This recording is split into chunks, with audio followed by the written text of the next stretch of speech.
Mesdames, Messieurs, bonsoir et bienvenue dans cette édition de 20h.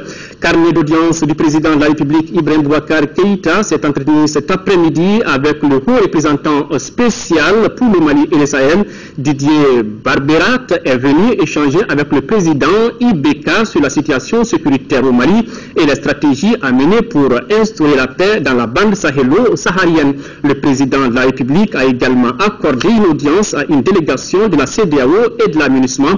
Les sujets abordés ont trait à la sécurité et au renforcement du dispositif de l'aménagement. Nous y reviendrons au cours de ce journal avec notre reporter Bourama Traoré. Cela dit, c'est ce jeudi que s'ouvre Addis Abeba en Éthiopie le 22e sommet des chefs d'État et de gouvernement de l'Union africaine. Le thème retenu est transformer l'agriculture africaine, saisir les opportunités pour une croissance inclusive et un développement durable. Le président de la République, Ibrahim Boubacar Keïta, prendra part aux travaux de ce 22e sommet. Aoui Touré nous parle déjà des enjeux de cette rencontre.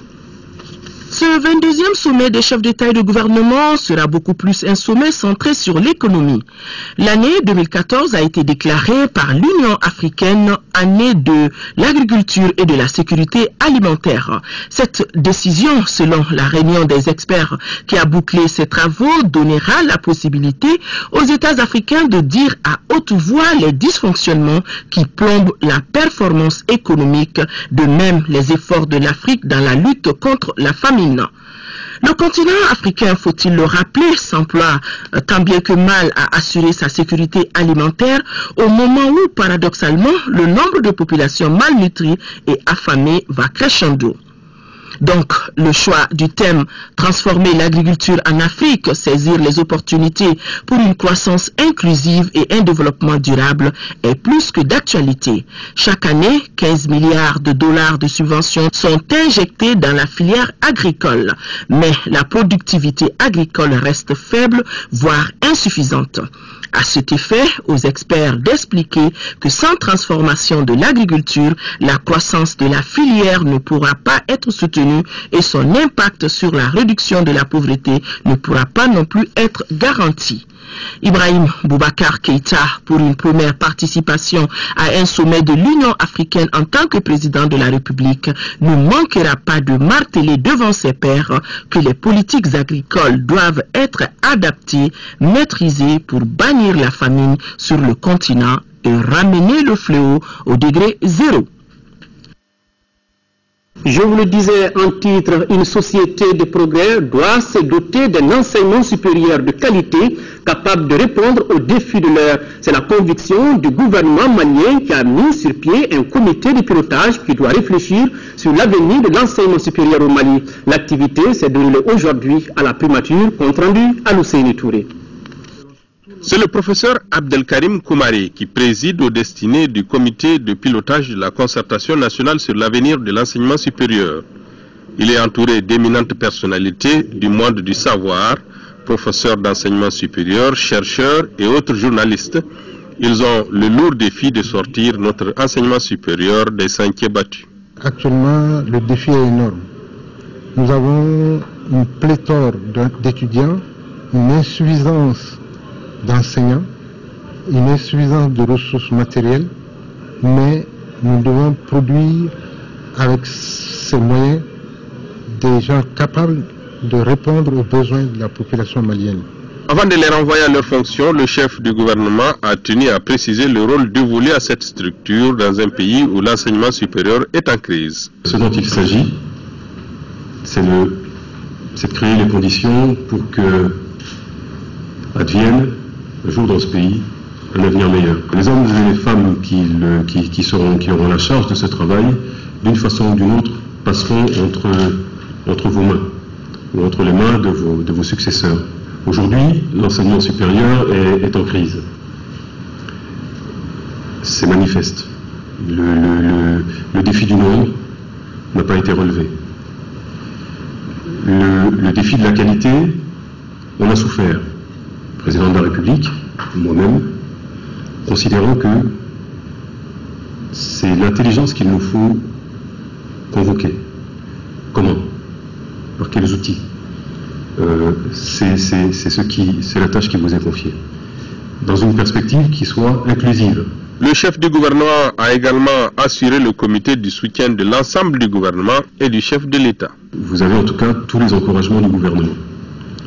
Nous assisterons, comme il se doit, de façon à être demain au rendez-vous d'une moisson de qualité. Je vous assure de la disponibilité également de l'ensemble des membres du gouvernement pour que le résultat soit à hauteur de souhait. Le comité de pilotage de la concertation nationale sur l'avenir de l'enseignement supérieur compte se mettre immédiatement à la tâche. Le président de l'Assemblée nationale a reçu aujourd'hui en audience le représentant spécial de la commission de la CEDEAO au Mali. Il a félicité le président pour son élection à la tête de l'institution.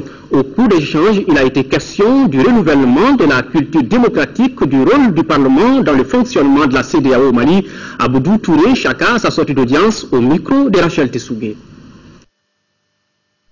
J'ai pris cette opportunité pour venir rendre une visite de courtoisie à Monsieur le Président de l'Assemblée nationale.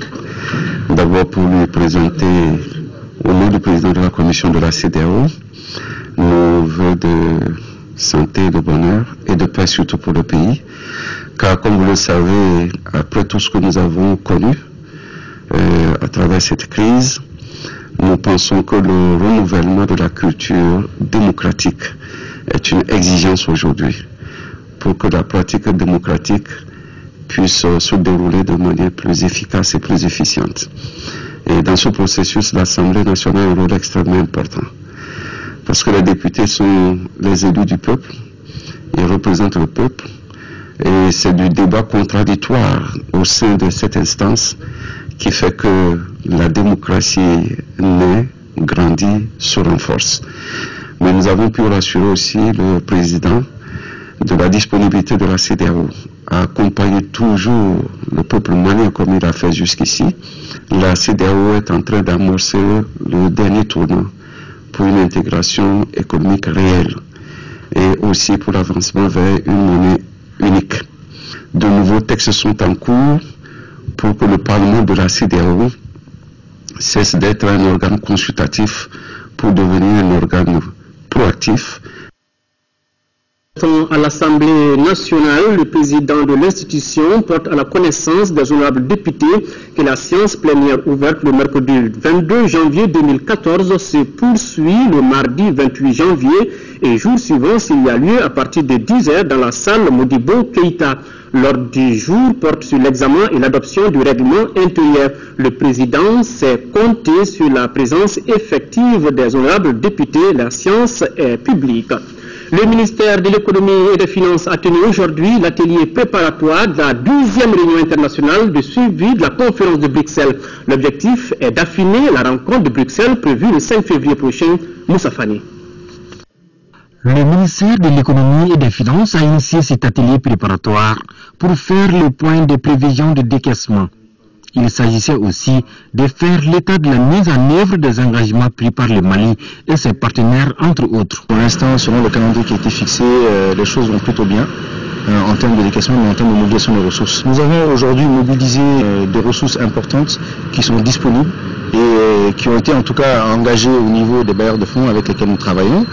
Donc c'est un niveau quand même qui est suffisamment élevé. Nous allons adresser lors des conclusions le statut-là à la suite de la réunion de Bruxelles le 5 février. Les autorités maliennes souhaitent atteindre des résultats probants au 31 décembre 2014 pour une relance économique durable au Mali. Nous sommes dans un processus de mobilisation des ressources, donc il y a des attentes de part et d'autre du côté du gouvernement, mais également du côté des partenaires techniques et financiers, et nous travaillons main dans la main pour accélérer le processus de décaissement, et voilà donc et présenter donc des projets pour pouvoir mobiliser ces ressources-là. Donc nos attentes c'est vraiment d'aller au plus vite dans la mobilisation de ces ressources-là, le décaissement de ces ressources-là, pour qu'on puisse faire face en tout cas aux attentes des Maliens dans les différents projets qui sont menés par le gouvernement. Il faut rappeler que lors de la conférence internationale de Bruxelles intitulée « Ensemble pour le renouveau du Mali », les partenaires techniques et financiers se sont engagés à appuyer notre pays à plus de 3 milliards d'euros. Un fonds qui sera destiné à la relance de l'économie, la consolidation de la paix et la sécurité. La validation des recommandations de cet atelier est prévue pour le jeudi prochain. C'est à l'instant, mais cette fois-ci en image, carnet d'audience du président de la République, Ibrahim Boubacar Keïta, s'est entretenu cet après-midi avec le haut représentant spécial pour le Mali et le Sahel, Didier Beberbat, est venu échanger avec le président Ibeka sur la situation sécuritaire au Mali et les stratégies à mener pour instaurer la paix dans la bande sahélo-saharienne. Le président de la République a également accordé une audience à une délégation de la CEDEAO et de l'aménagement. Les sujets abordés ont trait à la sécurité et au renforcement du dispositif de l'aménagement. Bourama Traoré. Une délégation de la CEDEAO et de l'aménagement chez le président de la République Ibrahim Boubacar Keïta. L'évolution de la situation sécuritaire au Mali et les futures négociations avec les groupes armés au cœur des échanges. Pour la CEDEAO et l'aménagement, il existe une parfaite entente avec les autorités maliennes sur les différents dossiers. Le président a réaffirmé sa volonté de voir la CEDEAO poursuivre son action de médiation, mais les autres pays doivent apporter aussi leur contribution et je pense que c'est ce qui est essentiel. Du reste, nous sommes revenus à l'accord de Ouaga pour souligner le fait qu'il s'agissait d'un accord préliminaire qui préparait à un accord plus global qui doit commencer avec les pourparlers inclusifs. Et le président nous a dit qu'il était prêt à mettre tout en jeu pour que tout ceci se fasse avec tous les moyens de bonne volonté, avec l'appui des partenaires pour que nous aboutissions à des solutions durables. Il a beaucoup insisté sur le fait que, quels que soient les engagements à prendre, c'est bien au Mali ici que ces engagements vont être pris.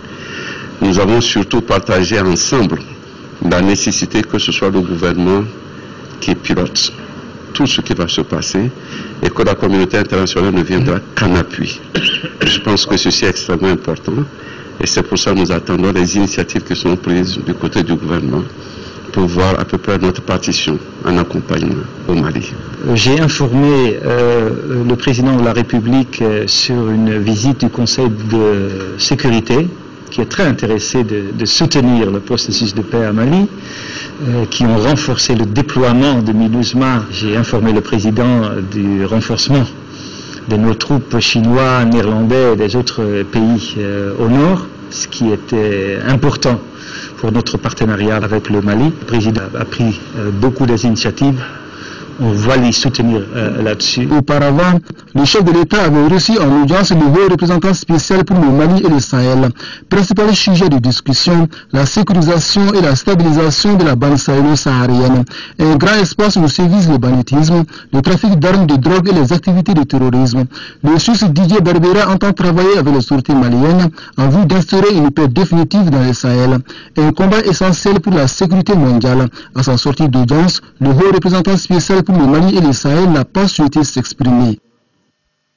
Le ministre des Domaines de l'État et des Affaires foncières informe les détenteurs d'arrêts portant autorisation d'occupation temporaire des parcelles de terrain sises dans la zone aéroportuaire de Bamako-Sénou, délivrées entre le 1er janvier et le 4 septembre 2013, que les 10 arrêts sont annulés suite aux irrégularités constatées dans leur délivrance. Par conséquent, il est demandé d'arrêter tous travaux ou interventions sur les parcelles concernées. Le ministre sait compter sur la bonne compréhension de tous. Lancement ce matin à Bamako des activités du projet pour le renforcement de redevabilité sociale organisé par le Mouvement international pour la renaissance d'une Afrique unie. Ce projet est financé par le Royaume du Danemark à hauteur de 65 millions de francs CFA. Il vise à promouvoir la bonne gouvernance. Compte rendu d'Aouda Sidi Kijara. Faire de la redevabilité sociale une réalité au Mali. Tel est le vœu de certains acteurs de la société civile, notamment la jeunesse. Les jeunes du Mouvement international pour la renaissance d'une Afrique unie au Mali ont procédé ce lundi au lancement des activités de leur projet qu'ils ont mis en place dans ce sens. Notre pays sort d'une crise profonde et l'une des causes citées de cette crise, c'est la mauvaise gouvernance.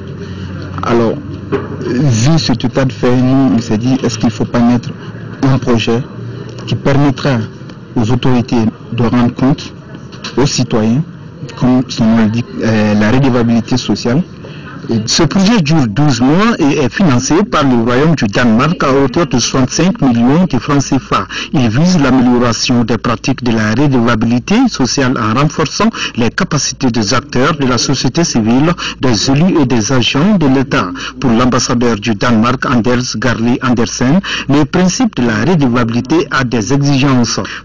Le principe de la redevabilité exige que les États et autres détenteurs d'obligations soient responsables du respect des droits de l'homme, que des mécanismes et des procédures de recours accessibles, efficaces et indépendants sont en place, que des médias libres et indépendants et groupes de défense des droits de l'homme représentent toutes les couches de la société, y compris celles qui sont marginalisées. Pour atteindre des résultats escomptés, les acteurs concernés doivent s'approprier le projet. Cela pour une mise en œuvre satisfaisante des activités prévues. Que la jeunesse, espoir de tout pays, que ce soit de la diaspora ou de l'intérieur, prenne conscience. La cérémonie de lancement a regroupé plus de 100 participants représentant les organisations de la société civile ainsi que les partenaires techniques financiers. Activité culturelle maintenant, les musées dans une situation de conflit, c'est l'intitulé d'un atelier qui a débuté aujourd'hui à Bamako. Cette rencontre vise à former les acteurs à la gestion des musées dans les situations de conflit.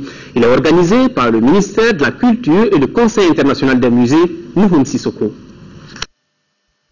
Le patrimoine culturel en général et les musées en particulier ont été affectés par la crise que le Mali a connue en 2012. Cette situation requiert un besoin de renforcement de capacité des acteurs en charge de la gestion des musées, d'où la tenue de cet atelier qui regroupe des responsables des musées du Mali et de certains pays de la sous-région. Il sera question de plusieurs choses, de trafic illicite, de sécurité et de sûreté du musée, que ce soit mécanique, humain. Il sera question de musées en zone de conflit, comment est-ce qu'on protège le patrimoine dans une situation exceptionnelle. Et il sera aussi question de développer des programmes d'exposition et des programmes d'activité en lien très étroit avec la communauté. Les musées s'inscrivent dans des communautés et doivent avoir le soutien de ces communautés. Le représentant de l'UNESCO au Mali promet l'accompagnement de son institution au patrimoine culturel de notre pays pendant cette période post-crise. Nous allons reconstruire les mausolées qui ont été détruits. Nous allons réhabiliter les mosquées qui ont souffert. Nous allons réhabiliter les bibliothèques de manuscrits qui ont également souffert. Certains ont été terriblement endommagés après l'attentat du 28 septembre. Pour le ministre de la Culture, nos institutions culturelles doivent se doter de plans de gestion de crise. Selon lui, les musées peuvent aussi servir de levier dans la quête de la cohésion sociale. J'attache un prix à ce que votre atelier dessine des orientations claires qui permettront à nos musées d'être des acteurs dans le processus de réconciliation nationale que le gouvernement met en place. Car je suis convaincu du rôle déterminant que la culture peut jouer dans ce processus de dialogue. Prennent part à cet atelier les responsables de musées et des services du patrimoine du Mali, ainsi que les directeurs des musées du Niger, du Burkina Faso, du Togo, du Bénin, de la Côte d'Ivoire, du Sénégal et de la Mauritanie. Toujours, le ministre de la Culture porte à la connaissance du public qu'il est saisi par le programme d'appui à la transition du Mali, PAT-M, d'un appel à candidature relatif à une résidence pour artistes plasticiens professionnels sur le thème de la paix, de la réconciliation du 24 février au 13 mars 2014 à Moti. Cette résidence est ouverte à tous les artistes professionnels maliens de toutes les régions évoluant dans les arts plastiques, poterie, peinture, sculpture, maroquinerie, cordonnier, etc. Les candidatures des femmes, donc, ainsi que les personnes déplacées et les réfugiés maliens sont particulièrement encouragées. La période de candidature est du 20 janvier au 5 février. 26 candidatures seront retenues à l'issue d'un processus de sélection. Pour plus d'informations, vous pouvez visiter le site web www.pat-mali.com. Culture encore, mais cette fois-ci avec l'armée. Les forces armées maliennes en compagnie d'une mission autrichienne s'engagent à Tombouctou dans la protection des biens culturels en zone de conflit. Selon les conventions internationales, la destruction des biens culturels est considérée comme un crime de guerre. Les officiers de l'armée, de la gendarmerie, de la police, de la garde nationale et ceux de la protection civile ont suivi une formation sur le patrimoine culturel. Suivez ce reportage de Adama Djimde. La protection des biens culturels dans les zones de conflit est plus qu'une nécessité, car la destruction des sites classés patrimoine de l'UNESCO est un crime de guerre. C'est pourquoi le commandement militaire de Tombouctou et les experts autrichiens ont réuni les différents officiers de la police, de la gendarmerie, de la garde et de la protection civile pour réfléchir sur la question. Les biens culturels vraiment représentent l'identité, pas d'un pays, d'un peuple, de la région. Et c'est pour ça, naturellement, la protection des biens culturels, on protège l'identité. Et ça, c'est spécialement quand il y a un conflit qui met l'identité en danger. Ça, c'est un des plus grandes importances d'un conflit. Côté forces armées maliennes, les mesures ont été déjà prises pour sensibiliser les soldats. Il y a eu la confection de ce qu'on appelle le passeport du patrimoine, où il y avait les coordonnées de tous les biens matériels classés patrimoine national et international dans la zone de Tombouctou. Avec la sensibilisation, donc on a pu vraiment mener notre opération jusqu'à la date d'aujourd'hui sans destruction des biens culturels. Cette rencontre a été mise à profit pour expliquer la mission du musée des armées. Tous les militaires, les officiers qui vont en formation à Koulikoro, généralement le musée des armées est programmé comme visite. Donc ça c'est une façon. Et aussi le musée des armées a participé à la confection du passeport sur le patrimoine dont parlait tout de suite le colonel. Sur le terrain, les hommes ont visité les bâtiments qui ont essuyé des tirs pendant l'attaque de l'hôtel de la Colombe la nuit du 31 mars 2013. Les tirs ont duré toute la nuit et la mi-journée sans qu'aucune balle n'atteigne la mosquée de Djingareber située à 20 mètres de là. C'est ce qu'on appelle la sauvegarde du patrimoine culturel, même en période de guerre. Le ministre de la Défense et des Forces armées de la République du Sénégal est en visite au Mali où il a rencontré son homologue malien. Augustin Tine est venu rencontrer le commandement des troupes sénégalaises présentes au Mali. Dans le cadre de la MINUSMA, il s'agit pour le ministre de voir les conditions de vie et de travail de la troupe.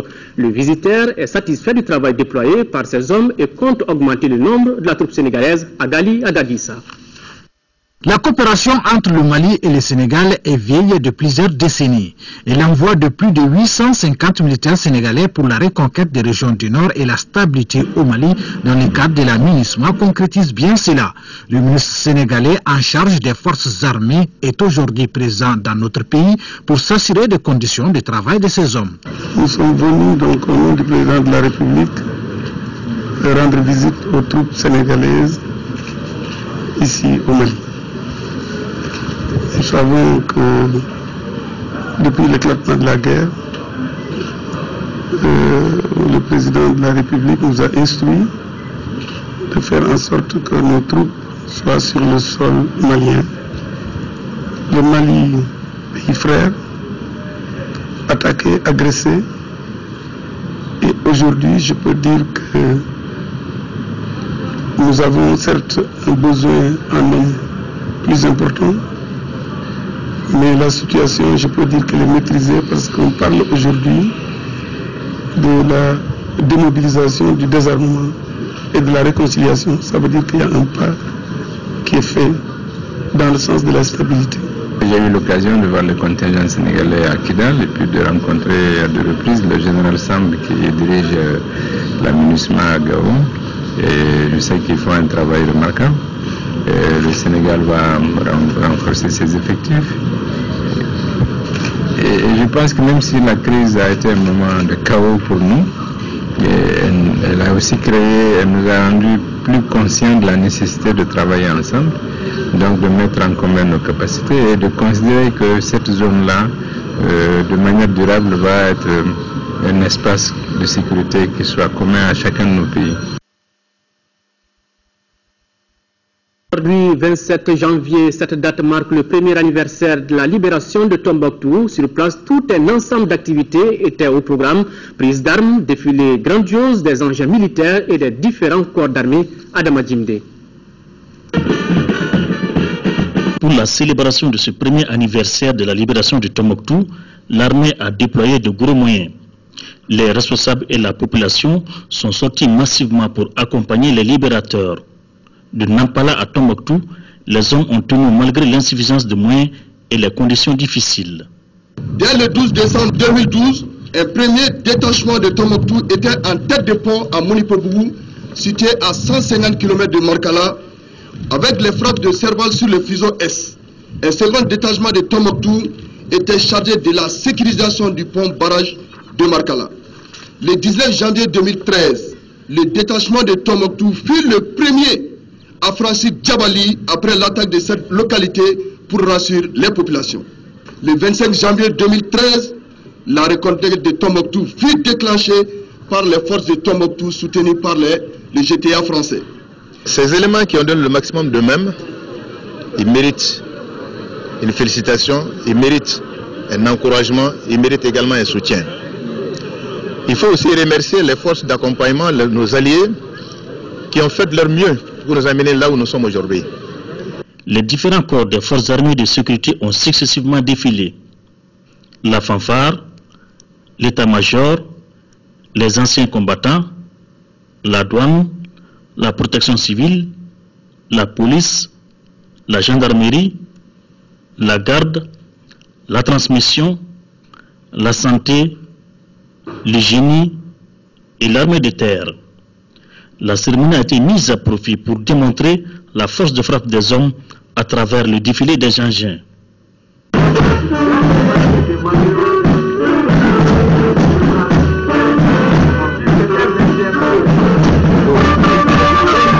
Eu égard au travail abattu, les jeunes soldats ont l'estime des aînés.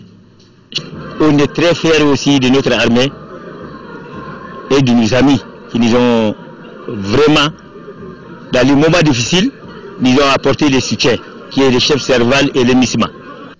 Le public a tenu à être témoin de cette fête de l'armée, la première du genre post-crise.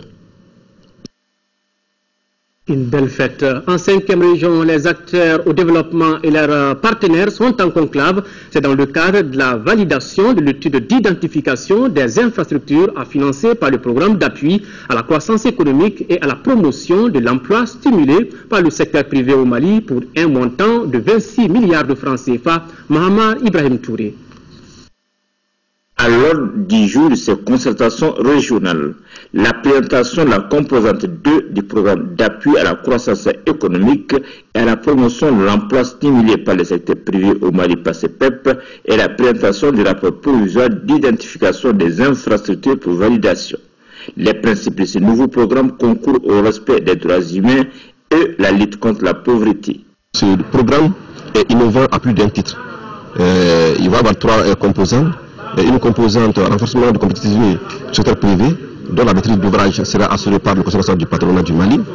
Il y aura une composante infrastructure et une composante pour la formation axée sur l'emploi.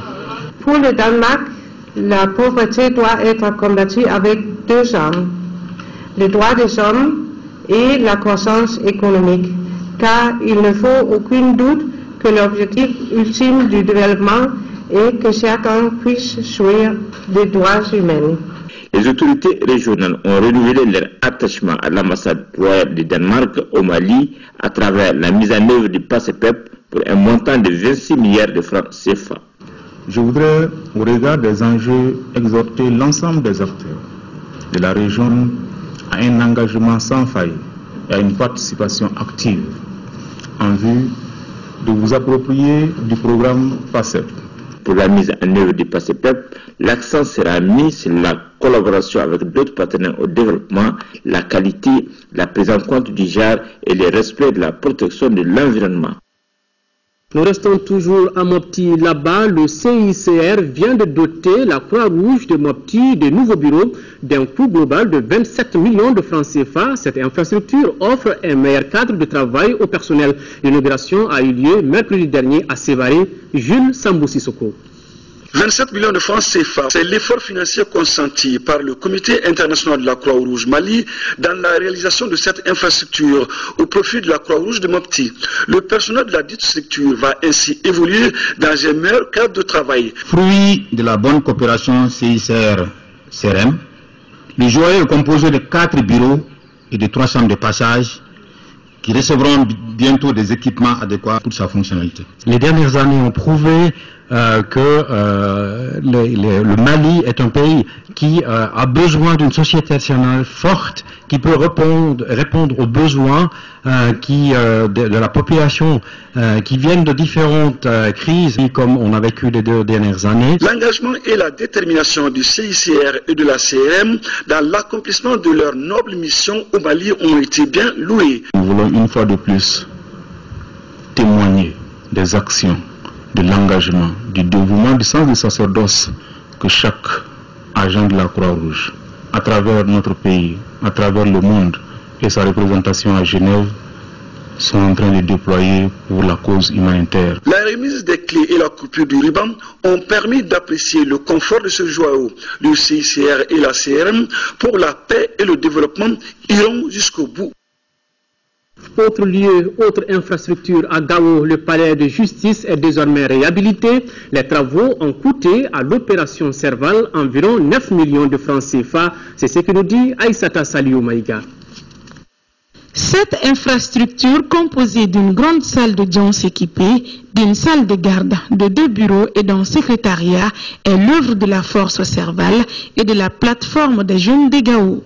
Elle entre dans le cadre des initiatives allant dans le sens du développement, de la paix, de la réconciliation et de la cohésion sociale entamée par le Mali et ses partenaires. Nous avons pris l'initiative de lancer la machine parce que le chemin est encore long pour le rétablissement de l'État malien. Nous espérons que derrière cette initiative qui me semble avoir comme noblesse celle de faire participer les jeunes de Gao au retour de la normalité.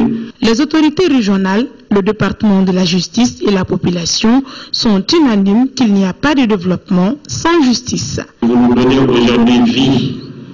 Qui dit vie dit justice, parce que toute la population de Gao réclame que justice. Justice, c'est ça le développement. Sans justice, il est certain qu'il n'y aura pas de stabilité. Donc, pas de paix sociale, pas de développement. Nous en avons conscience. Notons que les travaux du bâtiment du palais de justice de Gao ont été exécutés par l'entreprise Alpha Licana. Il fera sans nul doute le bonheur de toute la population de Gao qui ne réclame que justice. Toujours à Gao, plus de 17 millions de francs CFA, c'est le coût du matériel de santé que l'Association pour le développement et les échanges avec la région de Gao, ADER Gao, et ses partenaires viennent de mettre à la disposition de l'hôpital régional. Le but est d'aider cette structure sanitaire durement frappée par la crise de se relever. Boubacar Bablé-Touré. 15 lits médicalisés et électriques, 11 matelas, 10 fauteuils médicalisés, 4 chaises de toilette, des porte-charges pour malades, une table d'accouchement et autres accessoires sont les matériels de santé mis à la disposition de l'hôpital de Gao par l'Association pour le développement et les échanges avec la région de Gao et partenaires. L'objectif est de contribuer à l'équipement de la structure vidée de tout son contenu par les djihadistes. Quand j'ai vu que l'hôpital de Gao a été saccagé, a été cassé, j'ai décidé avec les jeunes, avec d'autres personnes, mobilisés pour que ces matériels soient stockés, réservés, et les fauteuils aussi, vous voyez, c'est des fauteuils de qualité, pour qu'ils soient là aujourd'hui. La valeur de ce don est estimée à plus de 17 millions de francs CFA. La qualité de ces matériels de dernière génération va non seulement offrir des commodités aux malades, mais aussi améliorer les services apportés par l'hôpital. Après cette crise-là, ces équipements permettront vraiment de rehausser un peu le niveau des équipements au niveau de l'hôpital de Gao. J'aimerais rassurer les généreux donateurs que bon usage sera fait de ces équipements au bénéfice des populations de la région de Gao. Ce matériel, on en avait besoin. Parce que ces djihadistes n'ont rien laissé à l'hôpital de Gao. Au nom de toute la population de Gao, je vous dis merci. À noter que cette association a été créée par des ressortissants de Gao basés en France. Elle a pour mission de favoriser le développement de toute la région. Après son préavis de grève du 23 décembre 2013, le syndicat national de l'enseignement supérieur et de la recherche scientifique suspend ses mots d'ordre. Par ailleurs, le syndicat invite ses militants à reprendre le travail donc à compter de demain, mardi 28 janvier. Nous écoutons cette déclaration au micro de Mohamed Ould-Mamouni. Suite au préavis de grève du CNSUNESUP en date du 23 décembre 2013, relatif à la signature du protocole sur les accords du 6 mars 2012 et au paiement des heures supplémentaires 2012-2013, une commission de conciliation s'est réunie les 9, 13, 14, 21, 23, 24 et 27 janvier 2014. Au terme des négociations, un protocole d'accord est signé sur les résultats suivants. 1. Le SNUSIP accepte l'application de 5% de la grille plafond 1210 à compter du 1er janvier 2014 et 5% à compter du 1er janvier 2015. Le gouvernement s'engage à appliquer l'indemnité spéciale d'encadrement à compter du 1er janvier 2014. Point 2. Le SNUSIP accepte la proposition du gouvernement de faire passer les dossiers des assistants docteurs par la CNLA en vue de leur nomination dans le corps des maîtres assistants. Point 3. Le gouvernement s'engage à rembourser intégralement en mars 2014 les mois de retenue au titre de l'AMO. Le SNUSIP fera parvenir la 4e liste de non-adhésion à l'AMO. Point 4. Le SNUSIP fera parvenir la liste des travailleurs contractuels payés sur les budgets autonomes des structures de l'enseignement supérieur et de la recherche scientifique en vue du concours d'intégration à la fonction publique. Point 5. Le SNUSIP accepte le paiement trimestriel de 70% des arriérés d'heures supplémentaires 2012-2013 en 2014 et 30% en 2015, étant entendu que le paiement des heures supplémentaires 2014 ne sera pas affecté. En conséquence, le CNSUNESUP suspend son mot d'ordre de grève de 48 heures, 72 heures et illimité et invite ses militants à reprendre le travail à compter du mardi 28 janvier 2014. Activité syndicale toujours, les travaux du 4e congrès ordinaire du syndicat libre et démocratique de l'enseignement fondamental ont pris fin hier. Pendant 2 jours, les congressistes ont travaillé à renouveler les instances dirigeantes de leur mouvement. C'est ce que nous dit Nando Dambélé. Ils sont désormais 31 hommes et femmes au gouvernail du syndicat libre et démocratique de l'enseignement fondamental sous la direction de Tcherno Mokhtarli. Celui-ci place son mandat sous les signes de la paix retrouvée. Je place ce mandat sous le sceau de la paix, de la réconciliation des cœurs. En plus des motions de remerciement adressées aux membres fondateurs du syndicat et à tous les partenaires, les congressistes ont également formulé d'importantes recommandations auxquelles adhèrent les départements de la fonction publique et de l'éducation nationale. Cette situation, je pense, exige de chacun de nous des actions courageuses et vigoureuses avec mesure et responsabilité. Je peux vous assurer au nom du ministre de l'Éducation nationale et au nom de l'ensemble des membres du gouvernement que nous ne ménageons aucun effort pour que davantage les conditions de vie et de travail du personnel enseignant soient améliorées. Le nouveau bureau du SILDEF est assisté par une commission nationale de contrôle de 5 membres. Le nouveau gouverneur du district de Bamako, Adi Traoré, a officiellement pris fonction ce matin au cours d'une cérémonie de passation de service avec son prédécesseur, Georges Togo. Le gouverneur sortant a saisi cette occasion pour remercier ses anciens collaborateurs pour l'appui, l'engagement et la compréhension dont il a bénéficié. Il a souhaité que son successeur puisse bénéficier des mêmes dispositions pour le plus grand bonheur de l'administration malienne. Quant au gouverneur rentrant, il a dit mesurer l'importance de la mission qui vient de lui être confiée. Autre grand titre de ce journal Focus Santé, la chronique du jour parle de la fracture du col du fémur, une fracture prise en traumatologie et peut être nécessiter l'implantation de prothèses. Si la fracture du col du fémur est considérée comme plus fréquente chez les personnes âgées au Mali, elle est en passe d'être plus fréquente chez les jeunes à cause des accidents de la route. Très attention, Focus Santé, une réalisation de Tessira Emmanuel Dambélé.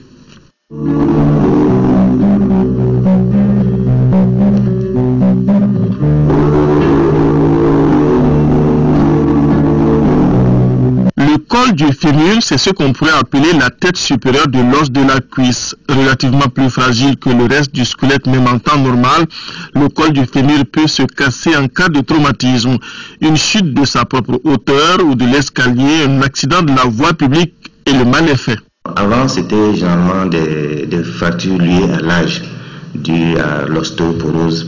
Quand l'âge avance, généralement, les os au niveau du fémur s'affaiblissent un peu. Ces derniers temps, on a constaté que chez les jeunes, c'est très élevé, dû aux accidents de la voie publique. Donc, les motos, les accidents de la circulation routière, ce qui fait que même à 20 ans, on a des patients qui font des fractures du col du fémur. Ce n'est donc plus l'apanage des seules personnes âgées. La vive douleur, la déformation de la jambe au niveau du bassin, l'incapacité de soulever la jambe ou de marcher après un traumatisme sont quelques signes qui peuvent alerter. L'ostéoporose intervenant après la ménopause, le surpoids sont quelques facteurs favorisant la fracture du col du fémur. Quand elle intervient, en fonction de ces caractéristiques, la prise en charge peut commencer après diagnostic avec un plâtrage et l'immobilisation du membre. Même là, souvent, il y a des petits risques qui font que souvent le patient ne peut plus marcher. Mais la méthode sûre, c'est la méthode chirurgicale qui consiste à mettre les prothèses totales chez certains. Et souvent, c'est des prothèses de mour qu'on peut mettre chez ces patients. Cette intervention consiste à insérer le matériel orthopédique là au niveau de la tête fémorale. Donc, et puis on bloque et puis l'intervention est finie. Mais vu le prix de ces prothèses qui est vraiment très élevé, une prothèse totale qui peut aller jusqu'à 1 million, 1,5 million, vraiment chez un jeune qui ne travaille pas, qui fait un accident comme ça, c'est vraiment compliqué. La convalescence se fait avec plus ou moins de succès selon le patient. On estime que chez les personnes âgées, le taux de décès dans l'année qui suit la fracture est plus élevé que la moyenne. Ce qui explique ça, peut-être, c'est le retard dans la prise en charge. Parce que généralement, quand il y a ces fractures, les patients tentent d'abord, comme première intention, le traitement traditionnel. Et ce qui fait qu'ils partent chez le tradithérapeute. Et généralement, la moitié des vieux qui arrivent, ils viennent avec des complications, avec des calvicieux qui sont déjà formés. Mais le plus important, c'est la précocité dans la prise en charge de ces fractures. Éviter le surpoids, ne pas faire habiter les personnes âgées à l'étage et en cas de doute après un traumatisme, consulter immédiatement un spécialiste sont quelques conseils. Mais on pourrait aussi surveiller le risque d'ostéoporose élevé chez les femmes et la traiter si elle est déjà installée.